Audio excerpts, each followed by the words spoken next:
Hey everyone, it's Tony Corpin here at School Transportation News. You've made it to the webinar today, Modernizing Student Transportation, Meeting Every Student's Needs This School Year. It's brought to you by EverDriven, and happy school year. Most of you are kicking into the school year. We're getting started. If you haven't started yet, it'll be soon. I'm sure some of you are already deep into the process, so we're going to have a very unique and dynamic conversation day with our panel of experts, and it's going to be a lot of fun. So I got Jeremy Stowe, Director of Transportation at Buncombe County School. Jeremy, good to see you, my friend. Glad to be here. Thanks, Tony. We got Courtney Pilata. She's the Chief Marketing Officer at EverDriven. Courtney, welcome. Thanks, Tony. Yeah, Adam Warner. He's the VP of Ops and the Head of Safety at EverDriven. He's got his hands full, I'm thinking, with school startup. Just a little bit, but happy to be here as part of this discussion. So I appreciate you very much. We appreciate your time. Absolutely. And Alan Fiegelman, he's the VP of Product Management at EverDriven. Welcome, Alan. Thanks so much. Wonderful to be here. Yeah. So before I turn the reins over to Courtney, just give you guys a little familiarity. So in the attachments tab, you can download the slide deck today. Also, during the discussion, we're going to have a few interactive polls so you can vote. Courtney will cue you to vote. We'll leave the slides open or the voting open for a little bit for you guys to take advantage. And we love your feedback. Be engaged, makes the conversation a little more interesting, and ask questions too. There is a box right down below called Ask a Question. So we've allotted some time at the end of the webinar to go through, answer those questions, and we're gonna have a pretty dynamic discussion. So really looking forward to having the audience participate today. It's gonna be an hour webinar. The webinar is archived for 24/7 viewing right where you're signed in right now. So if you have other colleagues or different professionals in your organization that would get value out of it, it is gonna be available on the STN website. It's on our website. It's evergreen, all the time available. So feel free and reference it towards the end of today. It should be up and available for you. So without further ado, Courtney, take it away. Awesome. Thank you, Tony. Absolutely. Thanks, everyone, for being with us today. Tony did the fantastic job of introing us. My name is Courtney Pilata. I lead the marketing team at EverDriven. We are so happy to be here talking a little bit about what modernizing really means when you think about student transportation. A couple of topics as we think about how we'll spend the next 50 minutes today. We're going to talk about the top transportation challenges districts may face this year. We're going to talk about it based on what we learned from a survey that we conducted of more than 300 responders. And we're also going to ask you. So let's talk about our challenges. We're going to talk in detail about this combination of safety, communication, and adaptability/flexibility as essential pillars when you think about modernizing student transportation. What does that really mean? What are some actions you can take to make sure you're setting yourself up for success this school year? And then finally, that is what we will deliver at the end, which is what are those actionable steps that every district can take to modernize their transportation strategy. And we will have time for Q&A at the end. So while we've already talked about it, you have literally a question mark tab at the bottom of your screen. If you think of something while we're saying something, throw it in here. We will address it at the end. Thank you in advance to our panelists. I'm so happy to be able to have a very open and candid dialogue today, and look forward to hearing from the rest of this audience as well as we get towards the conclusion of the session. So with that, let's talk about what modernization means. I'm a marketer. It could mean a whole lot of things. What we mean when we talk about modernization in the area of student transportation is driven by a couple of things. We know that student needs are rising and they're changing, but resources aren't. We work with Jeremy and many districts to help create some flexibility and preparedness in their strategy. And what we end up seeing and what we've seen by data is that 62% of districts say that increases in students with special needs is what they're seeing nationally from a change in population. And that 49% of responders to the survey that I'll tell you a little bit more about in a second are seeing rising population in those that are part of the McKinney-Vento student community. So those that may be experiencing housing instability of some kind. And then one crazy thing, which probably everybody here lives, budget oversight, accountability, and safety standards have never been higher, and budgets are still really constrained. This is not a solve growing problems with growing resources. I think for many of you, the challenge is see the problems and solve them and work within the existing model that you've been working with financially to better meet the needs of each student. So to back that up, when we say modernizing, like the thing that is true about modernizing, it puts the student at the center of your strategy. So it's not about a bus or a car or a van or walking or gas cards or all those things. What it means is, how do you put the student and their needs at the center of your strategy and design your plan that way so that when you need to be adaptable, as we talked about in the last slide, to change, that we're ready to do that thing. And so as I kind of look at what are the current challenges that transportation leaders face, one of the things that I see and hear the most are we all see these driver shortages across all of our school districts. There's equity gaps. There's a growth in the MKV populations that are stretching all of our operations across the country. We know that routing is continuously becoming more complex and staffing hasn't quite caught up with some of these needs. The result is that districts are spending more time putting out fires instead of running proactive, student-centered systems. And so for me, these shortages go just beyond the numbers, but I'm also looking at the consistency and training gaps that can take place that can drive other safety risk. And so, Jeremy, would love to hear how this is, excuse me, how this is playing out in the first couple weeks of school. Well, so we start off Monday, but I can tell you that a bulk part of my day today was trying to figure out how can we as a county school system transportation department fit these unique needs of these students that are in these difficult or unpredictable circumstances where they still need to get to school, where their life, their world is very predictable as we're bringing them from these unpredictable environments. And I can tell you that specific today, and this is no lie, I would say about 11:30 I stopped work on this with a couple of my colleagues at my central services, that we had more need than we have resources locally available. That as we look at filling these McKinney-Vento and our special education population needs, we have these students that are in these unique circumstances at not convenient locations throughout our county and our district. And one of the items that we worked on specifically today was a new magnet program working for our students that receive deaf education. And what do we know that the students that need these services in the deaf education program all have similar needs. So we as a district group those needs in one central location, but yet our students that need those services live at a variety of places. Again, I'm going to be a transportation director, not a principal in this comment, at non-convenient locations to where those services are. So I need an effective tool, and that's one of the many reasons why I wanted to participate in today's webinar. Awesome. It's so helpful and very real world. I mean, this is like you're living it today, getting ready for Monday, and not if you could only see the spreadsheet that's on this screen right here, I'm telling you'd give an amen, promised.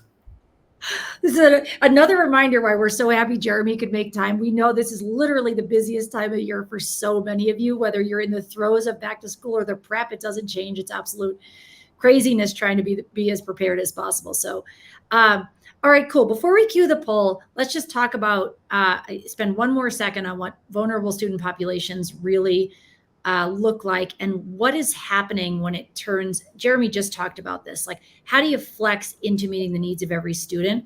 But we're dealing with, almost 8 million students that have some sort of special need or requirement or safety accommodation that has to be considered. We've got more than 1 million students experiencing homelessness, and it is not, I'm going to be so cautious about this. Anyone who works with this population, we say homelessness, but it is actually not that thing, right? It is a group of people who might be experiencing homelessness, who by and large are experiencing instability in their housing situation. They are movement is the common denominator. You may be residing in one place on Tuesday and another on Friday, and working within a transportation model that is built on a routing structure that is meant to stay pretty defined. being able to service that population, ensure that access to education isn't at risk, really, really challenging. And then the reality is this student population is almost 20% of our K-12 students nationally. So this is not an outlier. This is a group that, I mean, we talk a lot about access here at EverDriven, but if you think about, you're thinking about 18% of the entire student population and saying, how do I make sure I put that type of student, no matter the need, in the center of the strategy and figure out what is the right solution for each and every student? So go ahead, Jeremy. I would love to jump in right here. Absolutely.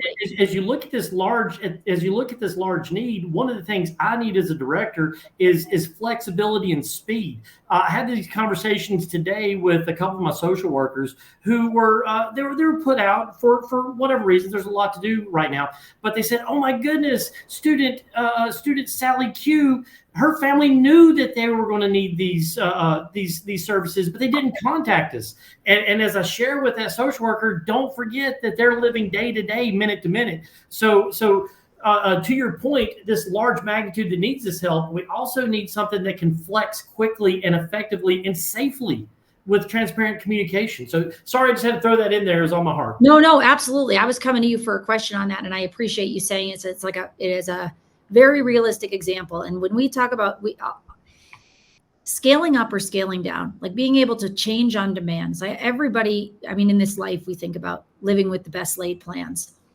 Best laid plans are often reconstructed on a quite regular basis, and is true of student transportation like anything else, which is let's be prepared and be prepared to change. I've got to say that change is a constant for any family that's living in home or housing insecurities, because they don't know where they're going to be from day to day, weekend to weekend, minute to minute. Yeah, and our ability to be constant and deliver some sort of consistency is really, it's top of the list. Now, so let's get some input from this group. So everybody here who's taken the time to join today, we're going to move over to a poll, and you guys are going to have a minute to answer. I don't know what the minute is, a virtual minute. I think maybe, is Claudia queuing the poll?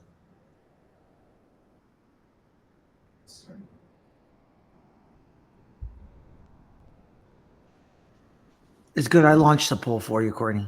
Oh, great. Oh, the poll is there. I forget. This poll is a little different than other platforms. You guys got to go vote, go on there. We got a little time here to log, but you guys can keep talking amongst yourselves. But I got you. See, I'm watching in the background. Awesome, Tony. I appreciate that. It's good. I mean, we're going to talk about a couple of things, like what's top of your list. Although I will tell you, we gave you a couple of choices without another. So try to pick the most top of the list thing that's on that list, whether it's student populations, driver shortages, compliance, parent communications, things like that. And then we will talk about some of the findings here in a minute. What are you thinking of, Jeremy? I can see you're thinking of something. So I'm just watching the poll come in, and I got to give an amen to all my transportation people. Yes, they're saying that driver shortages are on the top of their list all the time. Can I give you an amen? Because I don't know about y'all, but I got a whole bunch of buses, and I ain't got a whole bunch of drivers for Monday morning. It's a tough one. To have the buses and not the drivers is hard. Sometimes we see that, and then you don't even have the buses. This is like I do not envy this position. It's just like an operational. It's a lose-lose nightmare sometimes, but what we have to do is be sure that we make the best lemonade out of the lemons we're provided in the public school structure. That's for sure. The best way we could look at it. Do we want to give folks, let's go about 3 more seconds on this. Also, we have a very clear winner in terms of challenge. So I think unless everyone here is waiting to put their answer in, my sense is we're going to have a good response here in a second. Well, and it's an obvious 2 front runners, right? Where we're seeing people in my job are worried about driver shortages and vulnerable student populations, right? So I don't have enough adults to do the job that's at hand. And then I've got a lot of students that have some very difficult needs to staff with limited staffing, right? Is that what I'm reading here? Yes. It looks exactly like what you're reading. Now, I'm going to ask the question of maybe, can you guys see the poll results, or can only I see the poll results? So I can see the poll results. You've got to bring it up in your little fly down menu on the right, guys. I see it. I'm going to look over here. So it looks like I've got 50. Right. Okay. So we all see it. If you guys click on the poll thing, I just want to make sure I wasn't talking about a thing that wasn't visible. So thank you for saying that. So we get top of the list: driver shortages, growing vulnerable student populations, and then a far number 3, compliance and regulatory pressures. Maybe that's good. Parent communication and expectations, 10%. So that really is our number 3, and then chronic absenteeism. So if we think about driver shortages and growing populations, it's the ability to both be flexible, dealing with known constraints. How do you be creative in a situation where you have a lot of hard constraint?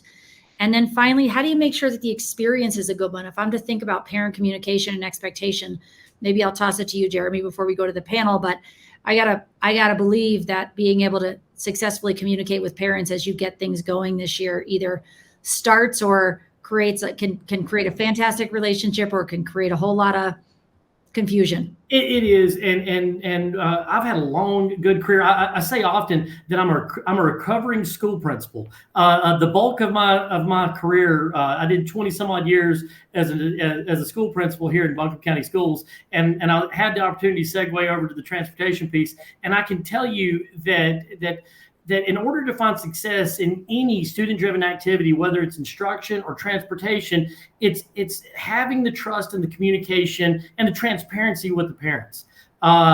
Specific to when your group worked with our students who were devastated by Hurricane Helene, right? And we jumped in quick and we provided those resources.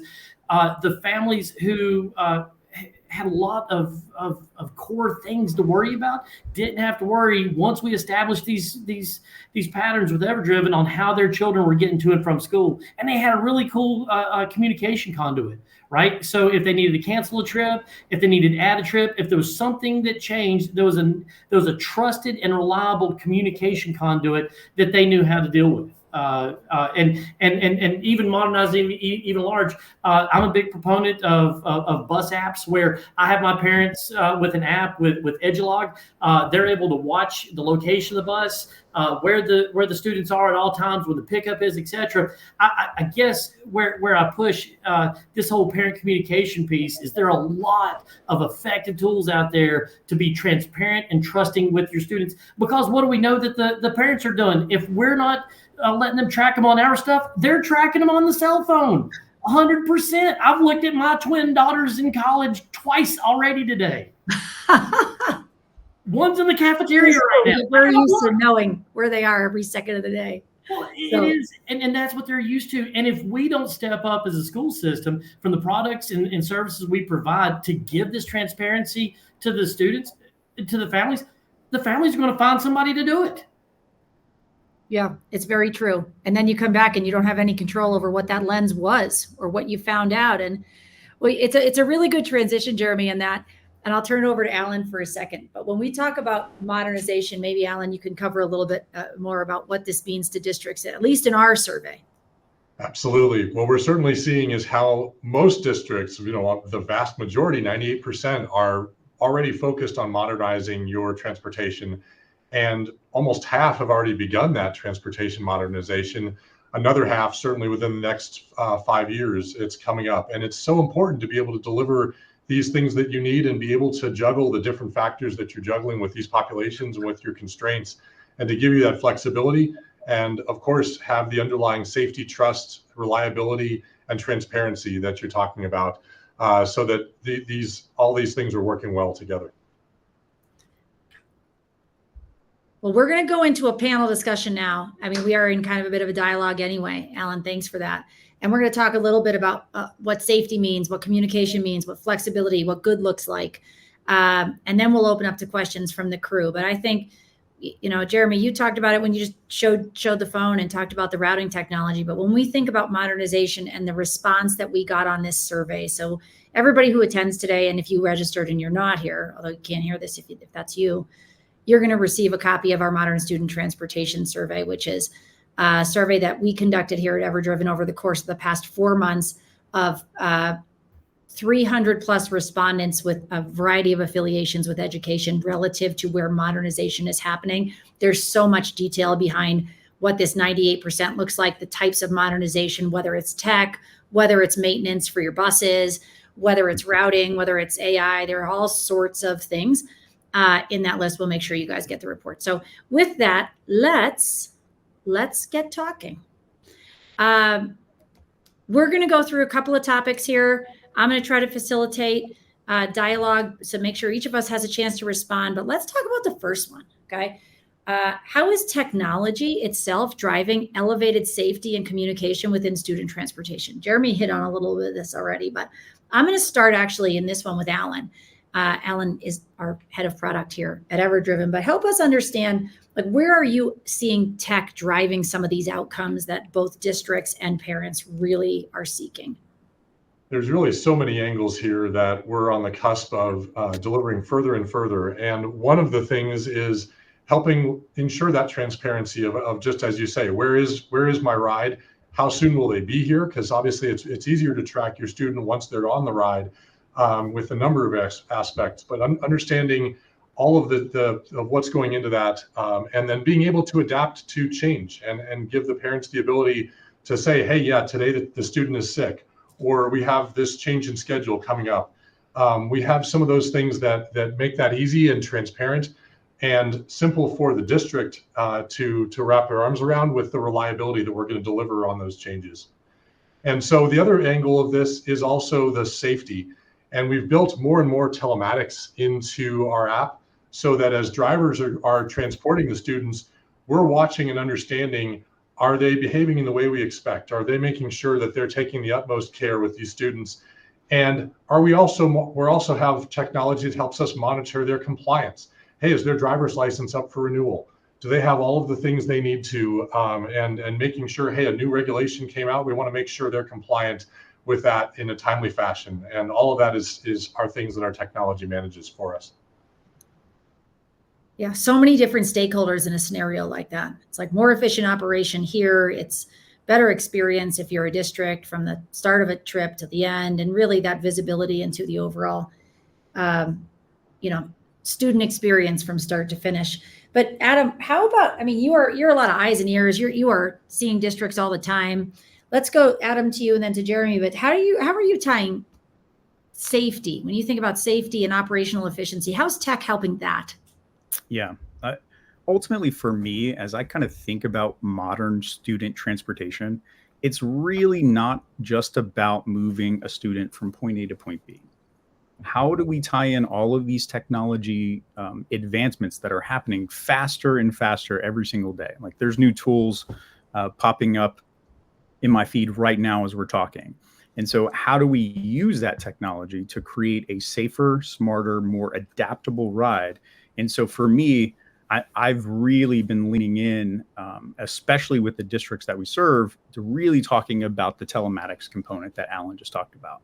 Mm-hmm. Having that ability to kind of see everything in real time and really looking at futuristic tools to help us continue to revolutionize the routing of the information and data that we're receiving, and bringing that into the foundation of operations, not just as an add-on. I really do believe that these tools give us the ability to monitor driver behavior in real time. I think this is really critical as I think about safety and compliance. I love to sit there and think about how, as we continue to grow and we look at these technology components, how do we even confirm like a vehicle's readiness before a ride ever begins? Can we track any of those data points and be able to kind of put that out there into a transparent, safe communication to all of the districts that we serve? So things that I think about. I want to get into a place where these tools ensure that compliance is not assumed, but it's actively verified. Safety becomes a very measurable, data-backed, and transparent system, which is really the only acceptable standard as we continue to evolve these tools going forward. Yeah, it's the only acceptable standard. This is a very important statement that certainly we think about. I know every district leader thinks about, but and Jeremy, I know you're going to talk a little bit about some examples of this. Like, well, there you go. Like, help me. Where does tech actually improve trust and and efficiency? You talked about it in comms, but you tell us. Well, so there are a couple things, and I'm sorry that I'm going to go a couple places. As Adam was talking there for a second, he was talking about making sure that the ride is safe and that things are up to speed. So I'm going to jump into a director of transportation and a vendor relationship, because from my standpoint, you better dang well have that stuff done, and it better be right 100% of the time. Because when it's not right 100% of the time and somebody gets hurt, it's not a big deal until it is a big deal. And when it is a big deal, it will be a very big deal. And I will make sure that as we have a relationship between a school system and a vendor, that it better have been done 100% right? So what I saw in our relationship as we evolved in the last year is that it was done 100% correct. It was done in a timely fashion, very transparent fashion, in a way that we can look and not have to question. And I had high trust in EverDriven, and because I had high trust in EverDriven, I also was able to promote high trust with the students that are receiving these services from your company. We started talking about technology and how elevating technology and communication with parents. And I know that everybody on this call that has my job will have a lot of different things to add to it, but I just had this random idea that came to me, and I'm sorry. So hold on. But has anybody been inside a Sears and Roebuck at a mall lately? Right? Nobody's been in a Sears in a long time, right? And I read an article years ago that talked about what killed Sears. Well, it was Sears' whole reluctance to evolve as Amazon came on board, as Walmart was getting these stacks. And Sears kept saying, we're the cornerstone of our communities. We are the bricks and mortar, the tried and true. And I find people in my trade say that we are the yellow school buses. We will be here forever. We don't need to evolve. Well, I would be willing to bet that there's a lot of Sears and Roebucks that are closed and a lot of malls in our neighborhood all over this call that says they should have evolved a little bit. So that's where I have to push my partnerships. Are they evolving? Do they have that forward vision of seeing what's next before we're even there? Yeah, what a good analogy, Jeremy. It's a very, very good point, right? You gotta be, it's very, another use case for set thing right now. I'm a marketer. Let's think about using AI. Okay. Not in everybody else's job, but let's just say our job specifically. We're just going to keep writing content ourselves. That's what we're going to do. We love writing our content. Or we could say, I'm going to figure out how to be 2x faster and oversee the quality and gain a little bit of efficiency when you can do it. So you kind of have two mindsets here, one that is very open-minded and one that is slightly different. So, it's really interesting perspective. So, well, to that end, why don't we talk a little bit about what kind of strategies are actually helping districts keep families and schools connected? Jeremy, you talked a little bit about the Edgelog stuff that you've seen people use. We connect obviously through our op at EverDriven. There's all sorts of things, but it goes beyond that. So tell us a little bit more about what you think, what families expect and what also staff and districts expect? Well, so I can jump from the school level just to talk about trust and transparency. And as I bring different ideas and things on board in this, and as I try to modernize our department, I know that I have to run at the speed of trust, right? That I've got to have people good information before they have it, because folks, you need to know, if I'm not sharing this information, what's going on with my bus. Again, there is a nice field reporter out there that's doing a Facebook Live, or it's to them before, right? So if I'm going to hold the trust and the respect of my families, I've got to get that information out in a safe, reliable, and quick fashion. Also, I don't want to discount some of the strategies I do personally. Is I've got some preschool initiatives that I'm working on as both a recruiting tool. I call it Sunshine the Safety Bus. I take my bus out to different area preschools. We teach early school bus driving expectations. Who doesn't smile when you see a school bus, right? It's hilarious. When you pull a school bus up, everybody kind of looks at it and goes, that's pretty cool. And so we work early on trying to provide this staple of respect and trust in our community, so that they don't look at our product, right, our yellow school buses, and get mad, right? Because we're already mad because they're slow and they're in our way and they're always in front of us when it's time to go to work. So, you're laughing because it's true, right? This is true. And I love it when I pull out and I'm running late and I go, damn, school bus. Sorry, I didn't mean to say that. But it happens all the time, right? But we have to, our job is to be sure that we identify strategies to operate at the speed of trust, that we get this message out that we're going to provide a safe, reliable, and efficient transportation experience to every student, every mile of every day. You'd think I'd said that before, but that's kind of my tagline. But that's what we do, and that's why I partner with people like you. I mean, it's almost like he's in marketing itself. Like, listen to these taglines. Like, this is really good. I mean, my job is much easier on days like today. But you know what? There's only easier when we've met expectations, as we all know in life. Best thing we can do is meet expectations and earn trust. And I think each of us, no matter what we do all day, knows that to be true. Yeah. Like, look, I think ultimately from my lens, as I work with different school districts and I even think about my own operational processes, I know especially that proactive communication is the single most powerful tool that any district that I work with can have to reduce all kinds of stress, prevent all kinds of confusion all the way up and down. When families and schools get information in real time, whether it's a pickup confirmation, a change in schedule, a unexpected delay, they are reassured that someone is paying attention.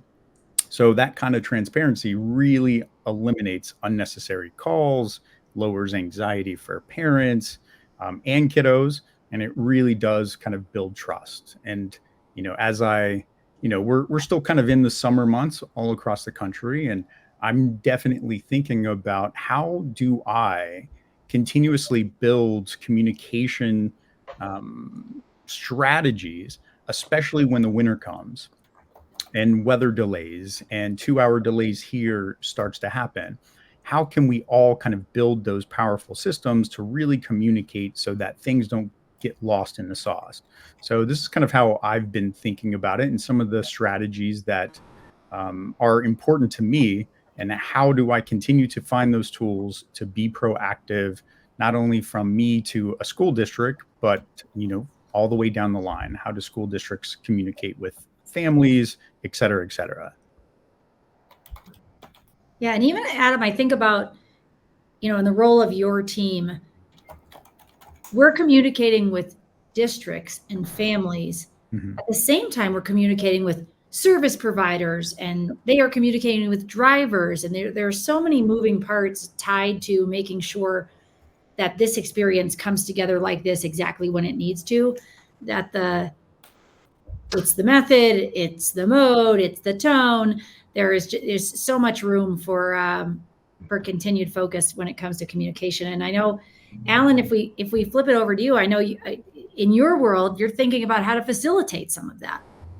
Absolutely. Yeah, it's important for us to be able to facilitate that communication in every direction that it's flowing. How do we make sure the parents have the real-time information and the alerts and notifications? Similarly to teachers, hey, you should know this student's running a bit late. Here they're still coming. They're going to show up and have that peace of mind. It's also to enable the communication back and forth to all those elements of the ecosystem to make sure that, hey, when a change does happen, how do we communicate that change, adapt to the change, make sure the drivers cover that change, and that everybody's informed across that ecosystem. So it's encompasses routing, it encompasses all of the predictive planning that we need to be able to do to adapt to that change.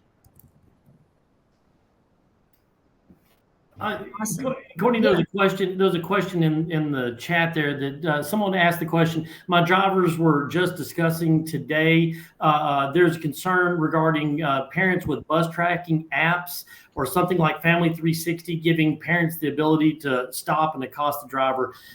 So the only thing that I would put to JL Ray, put that down, and JL, you're welcome to give me a call so we can talk more about it. But in today's society, you're being tracked all the time. And if we're not providing those parents these tracking apps where we can control the narrative through Edulog or a different type vendor, they're going to have it because they've got a tracker on their child. The only item that I can share with you firsthand is that I know that our vendor Edulog has a number of protections in place so that the wrong parent should not have access to the sensitive information of location, etc. So if we have stuff in our database that blocks a certain parent to see little Jeremy's information, it won't come through on the parent app side. I'm sure that EverDriven's got the same protections, that the right people can see the right information. Exactly. Awesome. Well, let's talk a little bit about flexibility. How do we take our best laid plans, knowing that change is our only constant, and say, how do we build a model that says when things happen, we're ready? And how do we instill confidence? How do we as vendors instill confidence? How do we as district leaders instill confidence in all of your stakeholders to say, I can adjust when I need to adjust? I mean, Jeremy has an app. He has a fantastic story of having to adjust that I'm sure he'll take us through here. And like, what'd you need and how'd you do it? Do you want me to tell how we developed this relationship, Courtney? Well, I think I do. All right, let me give you the 5-minute story, okay? So 1 year ago, coming in September, we were devastated in Western North Carolina by Hurricane Helene, right? It just totally, I've seen these stories. I can remember, Katrina pictures and stuff like that. And like, oh, that happened somewhere else. And folks, it's so surreal when something like that happens here, okay? So we went through the continuum of the emergency response, right? We started with response, right? Our district was helping with logistics, with fuel logistics, emergency management. We went through what I would call recovery, right? Now we're providing some basic needs and assistance in the school district to families that lost homes and had these critical needs, and then we moved to reopening, right? Because once the disaster is gone, what do we have to do? We got to get back to business, right? We've got to get these kids back in school. So, honest to goodness, true story. We're going through. We're in the reopening phase, and it obviously wasn't that linear, but it is in my heart and my head. And I've moved to reopening. I'm doing my reopening work. And typically, we have 22,000 students in Buncombe County schools, and we transport around 10,000 students on about 205 buses each day. Now in this area, we have roughly about 250 students who qualify for McKinney-Vento services on pre-Helene, okay? Pre-Helene. We have 250 students that qualify for McKinney-Vento services, and of that number, we transport around 80 to 100. Right. And pre-Helene, I was able to do that on my own. It always took some odd and creative lifting on my head. All right, boom. I'm trying to get in this reopening phase. I'm looking at it's time to get back to school.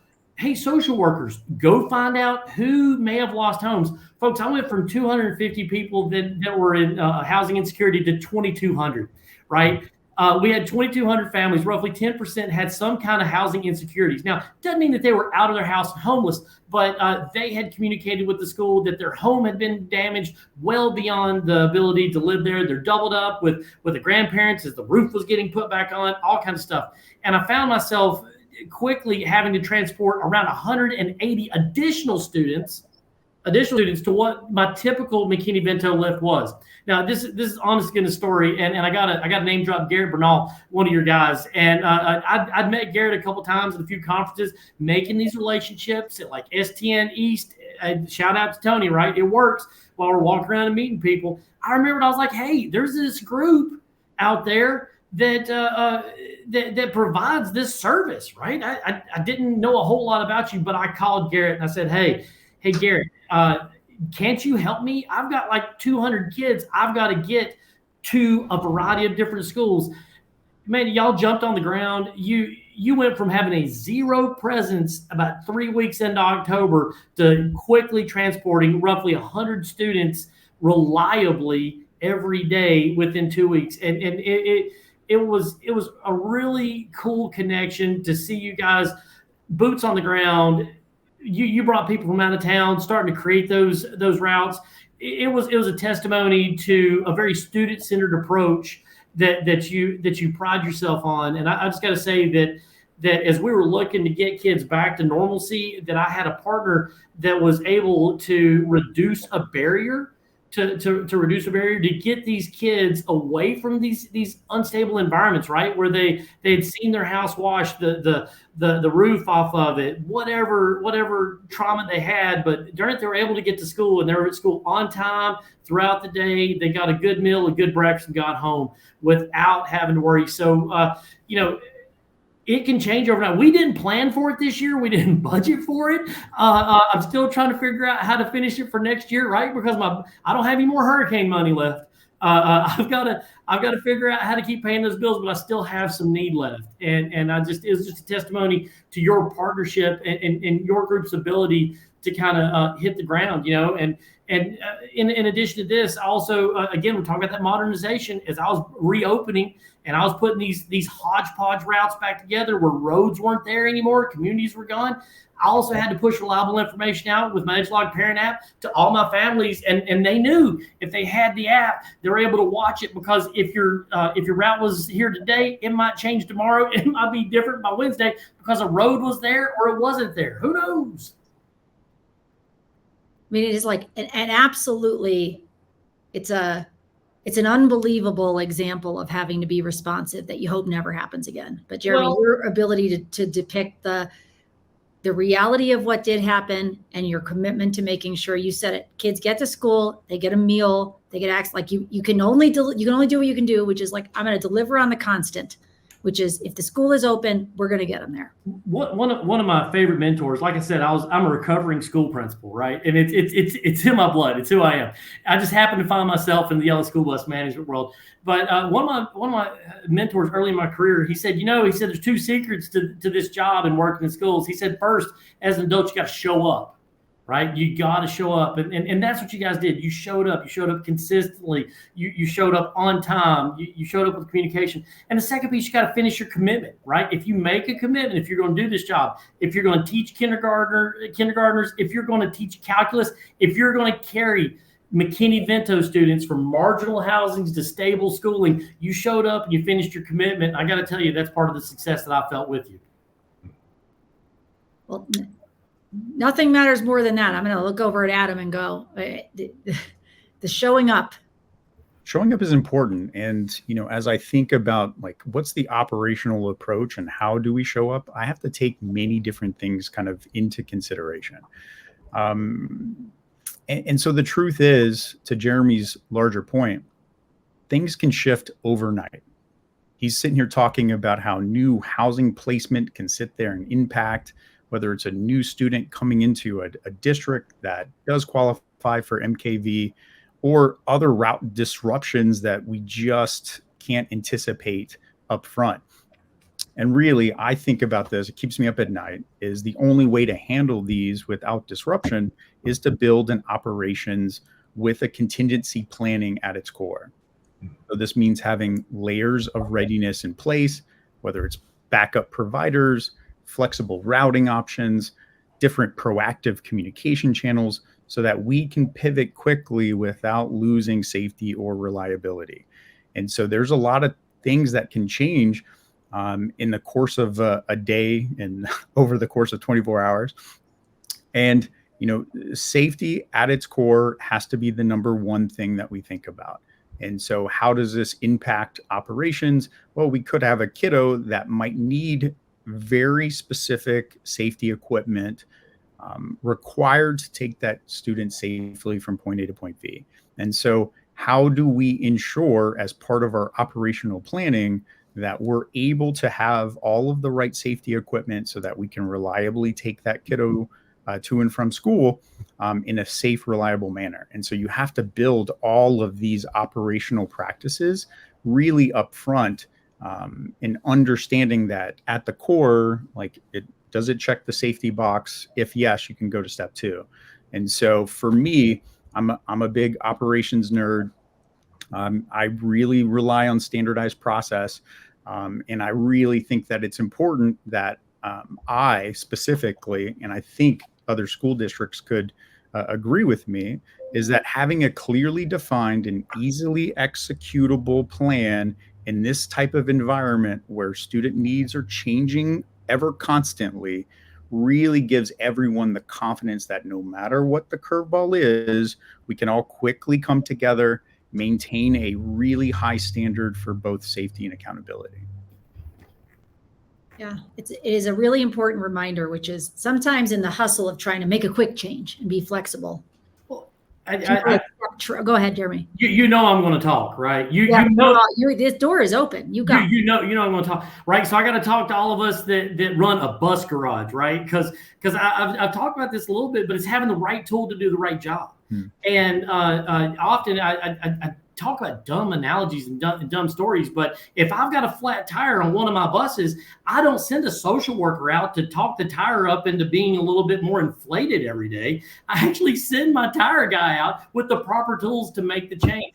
With that, to Adam's point, I need a partner that has the right tools to provide the items that I can't do. That I can't fill, because I'm really good. If you break down the numbers that I shared earlier, the 10,000 students, I'm really good at transporting about 9,900 kids of my 10,000. I got it, right? And I got it good.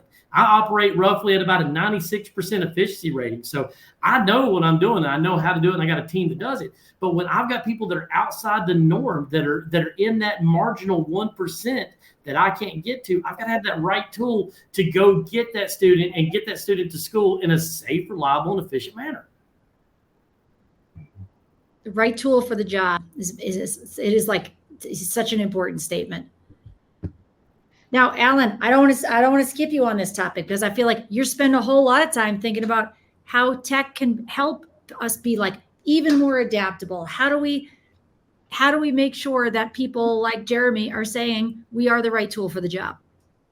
Absolutely. And flexibility comes in many ways. And some of those things are things like navigation and real-time routing, right? Something goes wrong in the traffic pattern that day. And now the driver has those tools within their app right there at their fingertips to say, okay, this is how I'm going to adapt to this. And this is what my ETA changes to be, and helps notify everybody downstream of that impact. And so helps things run on time, helps things have the transparency so that no one's left wondering what's going on. And then you have the ability to adapt, where let's say that original driver who would normally run the route, they had to adapt, and they aren't going to be able to do their next route on time. How do we be able to adapt and get the right mix, get the right driver from that driver supply to come serve the next route that they should do, so that route runs on time? Because otherwise it just becomes a cascading challenge. So these kinds of things are all the real time of every day. And the more that technology makes that efficient to handle the scenario and do it in as automated a fashion as it can, it sets us all up for success and the proper, reliable, safe delivery. Yeah, the breaking down of the barriers, Alan. It's like you can see how much complexity there are in all of these models. So even when Jeremy comments, you're running 9,900 kids a day with this efficient model, it's not without an incredible amount of collaboration for every stakeholder in that process, plus whatever the tool is you choose for the balance that says, how can I ensure those 100 who may all have distinct requirements are also supported? So tech can absolutely create some transparency. I know we had the question earlier, and Jeremy touched on it, where people could be running up to bus folks and say things like, oh my gosh, I'm looking at this.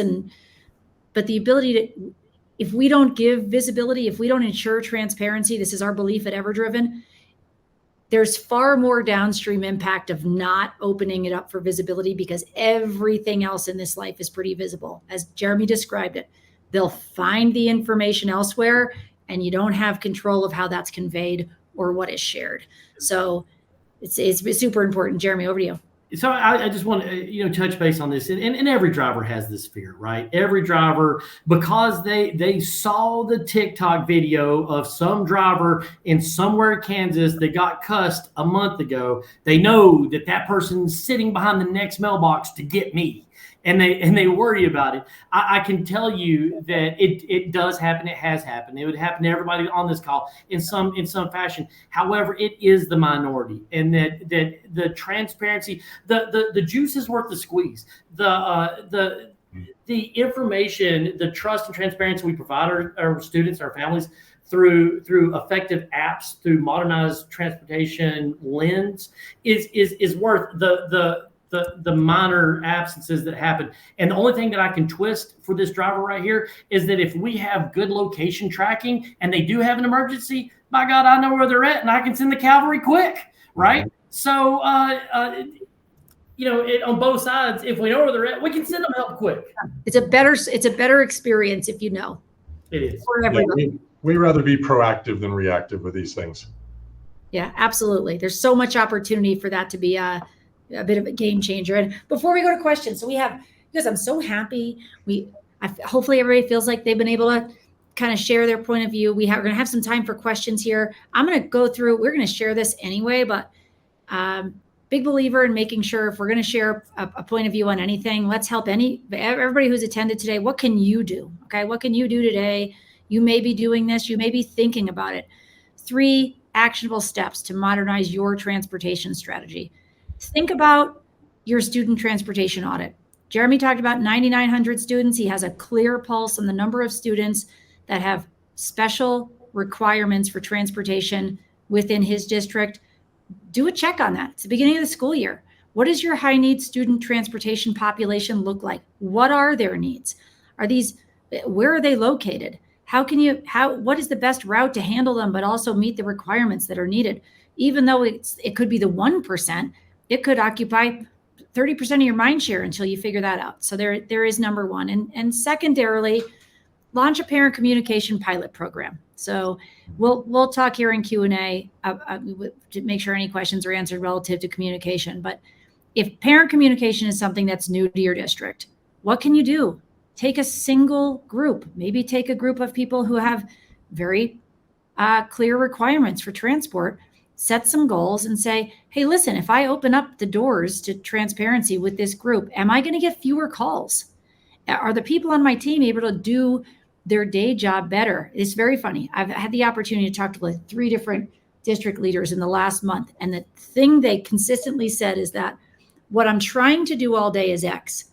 What ends up happening for half my day is I have a laundry list of parent calls that people on my team have to respond to, which precludes me from doing the J job and making sure that it's better. So think about a way to break that barrier down and create more opportunity for your team to be able to work efficiently. And then finally, developing and testing a 3-tier driver contingency plan. Adam talked about contingency here at EverDriven.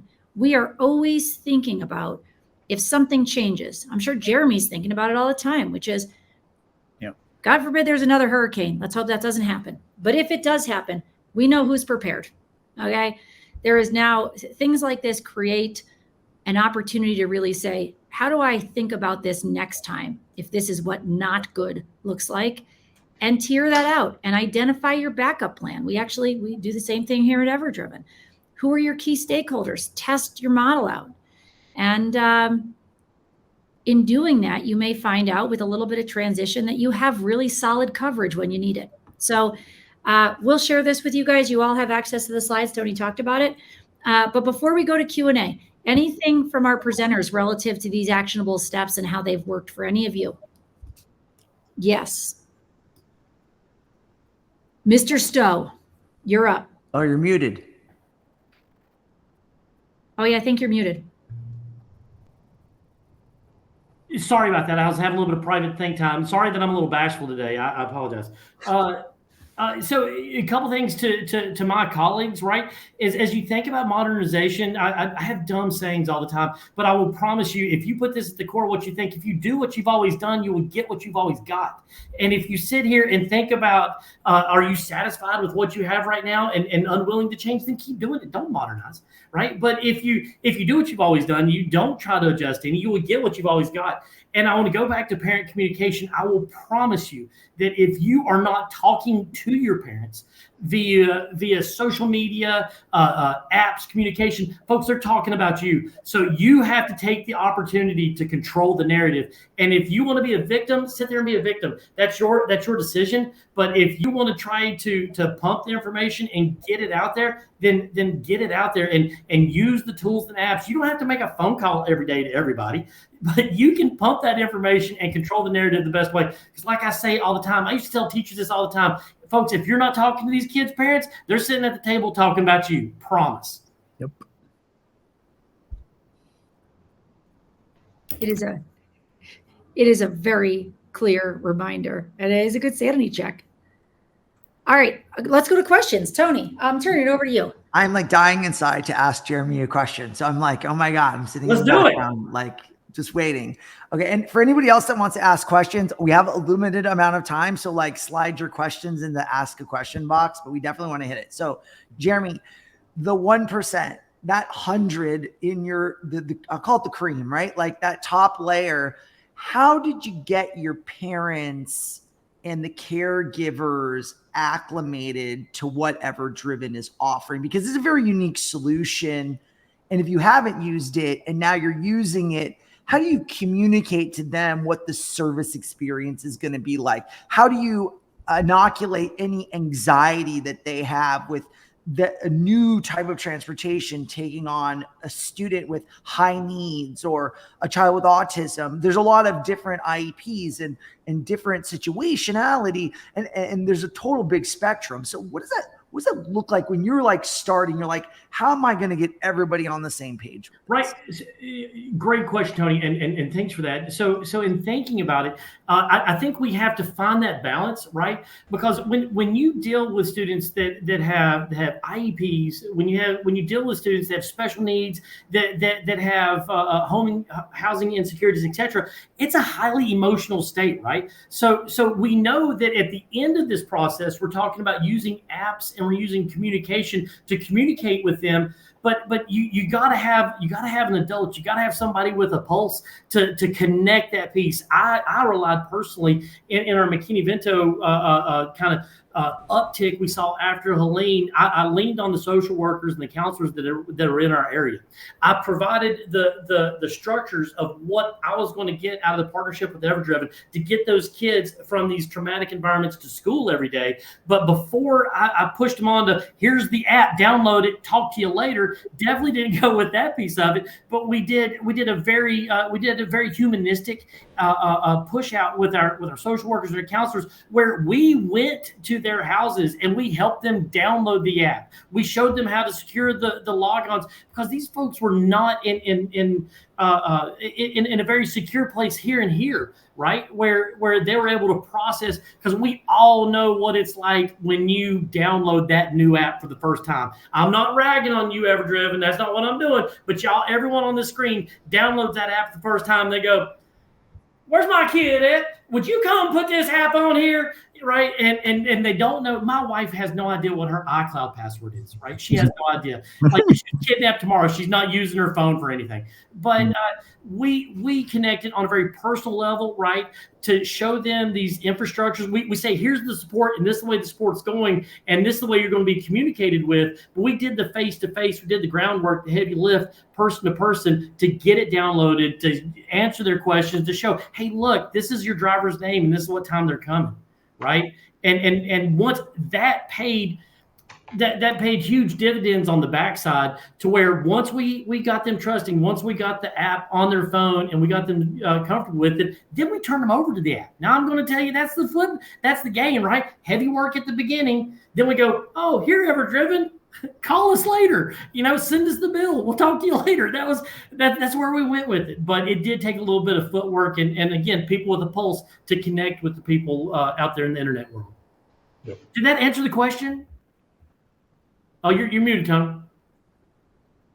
Yeah, having a human touch is really nice. I mean, that's a very high touch approach, which I think is a very thoughtful approach. I'm not sure everybody would do that. So good on you for taking that approach. And it clearly has made a difference in the success of deploying the program to the community of students that clearly needs it. And it's helped you be more successful in your team as a result.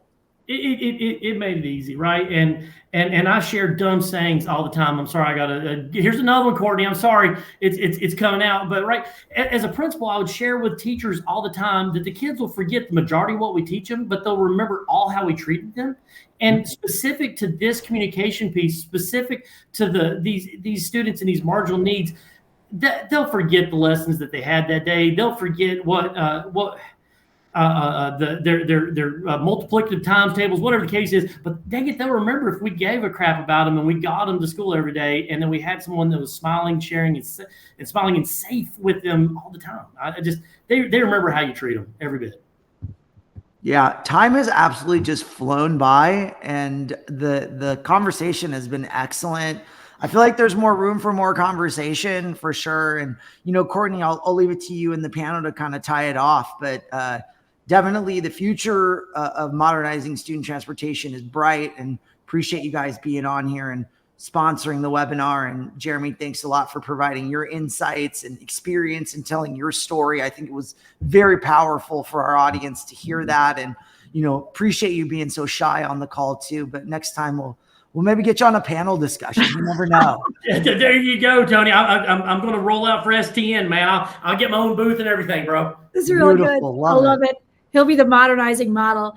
I know we're at time. I think Jeremy did a great job of describing it. If we didn't, we offer alternative student transportation in 36 states nationwide, as leader in this space for almost 20 years, and take incredibly seriously the ability to safely and efficiently transport those with the most need to school every day. And that is what brings us to our desk every day, to the field every day, to your district every day.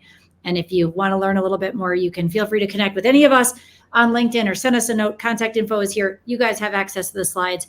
Tony, thank you, and the STN team for being fantastic partners. Jeremy, thank you for joining us to be a voice of just an absolutely fantastic district partner. We cannot thank you enough. And thank you to Adam and Alan for being my partners in crime today as we talk a little bit about what matters when it comes to putting students in the middle of your model. So have a great day, everybody. Thanks for the time, and we will connect soon.